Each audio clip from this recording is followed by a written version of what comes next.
Ransom, written by Steve Bruce.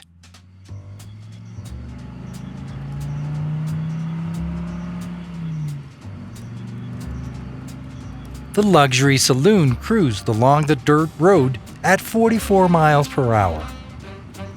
"Bloody genius," Norman said from the passenger seat. "I don't know why we didn't think of this before." Don watched the Gothic mansion disappear from the rear-view mirror. "Before, we weren't desperate," he said, refocusing on the twisted road ahead. "I've worked my asshole to the bone for that family. 6 sudden years," Norman said before resting his muddy boots on the leather dashboard. "Should you be driving so slow?" "The last thing we need is the police stopping us." "How far is the cabin then?" "About an hour away," Don said. Norman pulled a notebook from his green overalls. "Mind if I go over my set?" he said. Don rolled his eyes.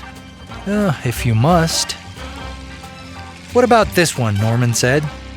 "The other day, my mother asked if I thought there's sex after death. I told her it depends on the coroner." "For Christ's sake," Don laughed. "That's foul. And did you need to mention mother?"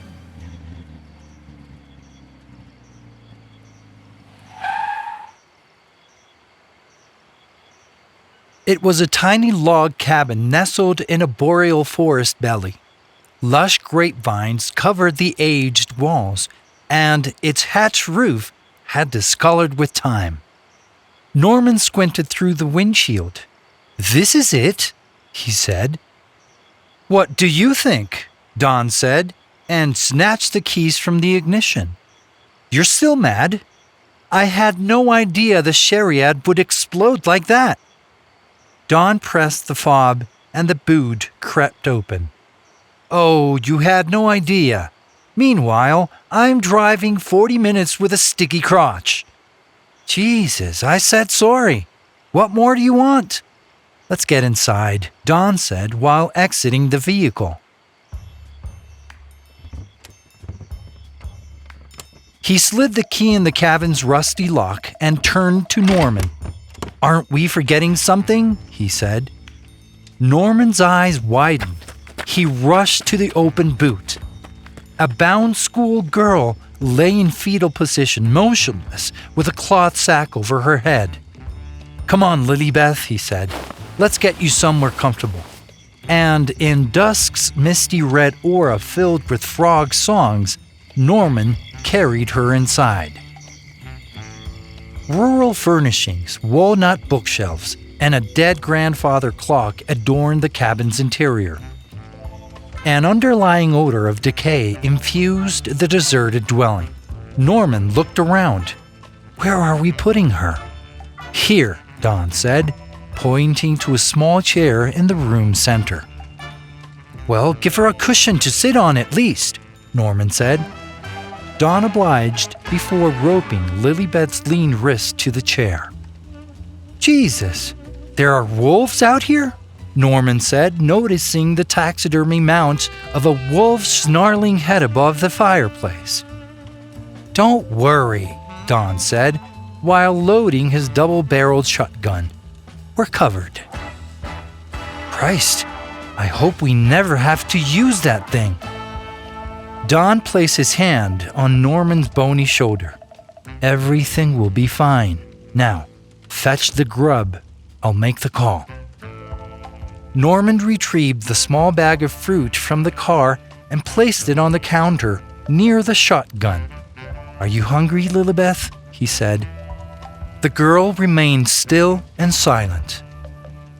"Don't be afraid. We're not going to hurt you, I promise. You'll be back home before you know it." He pulled out his notebook. "I'll tell you a joke," he said, flicking through the pages. 2 nuns in a bath. No. I can't tell you that one. Here we are. Why don't cannibals eat clowns?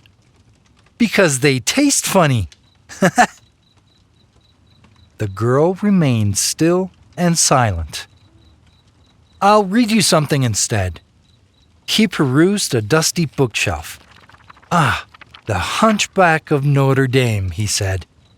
"I love a hero with a twisted backstory."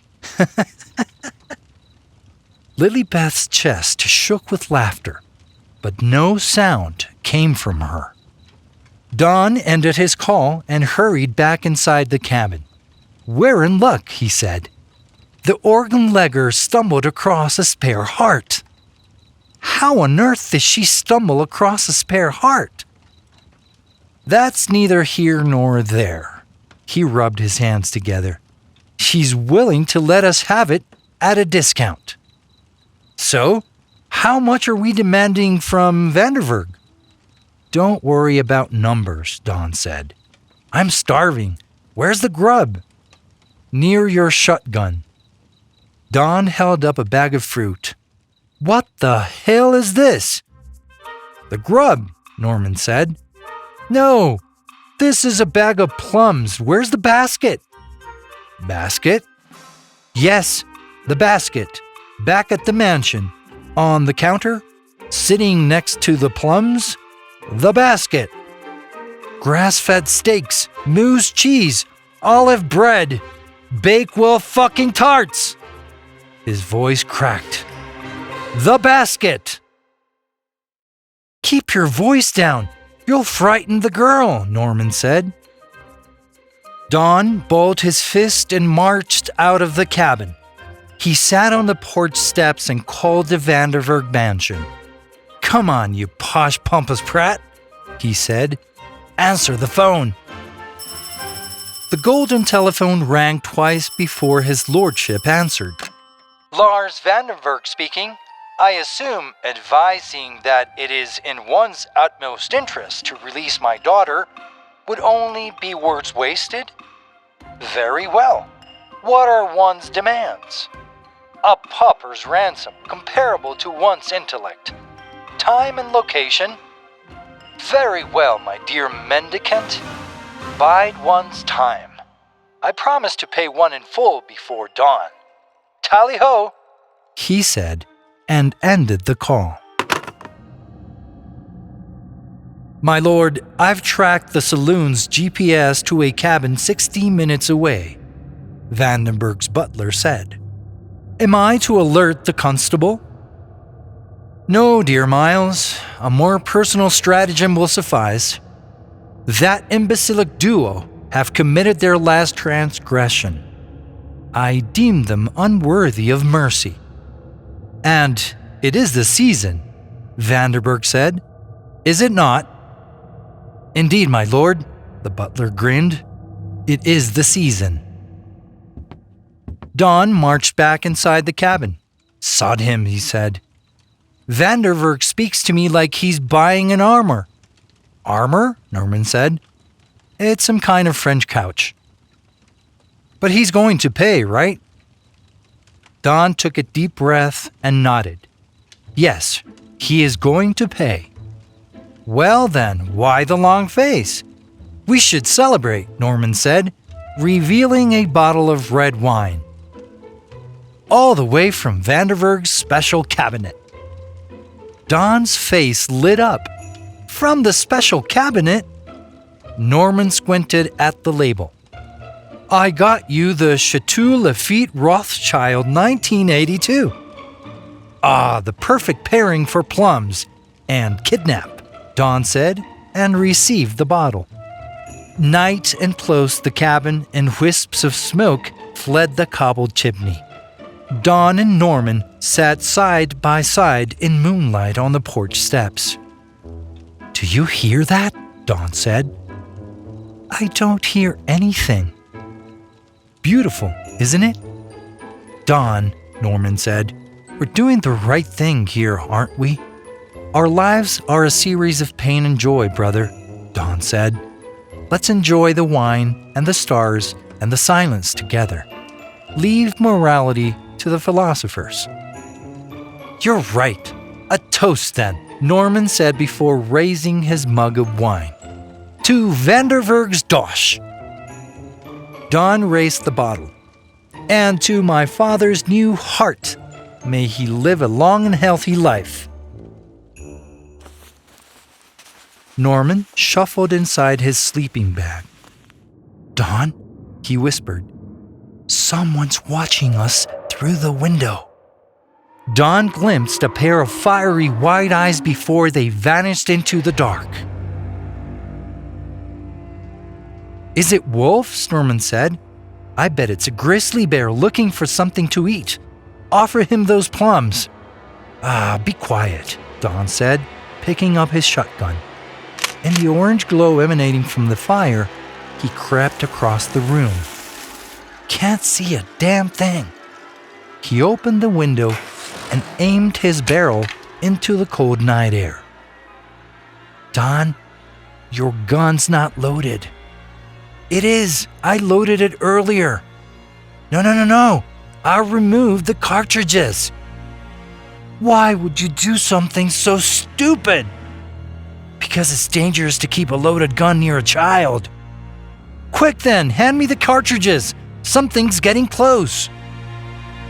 Dawn cocked the shotgun as a bear-like arm reached in and snared his neck. It dragged him halfway out the window with ease. His feral screams filled the cabin. Norman gripped Dawn's belt and heaved with his entire body until both men tumbled onto the dusty floor. He gasped at the gushing hole in his brother's stomach, at the glistening guts scattered across the cabin.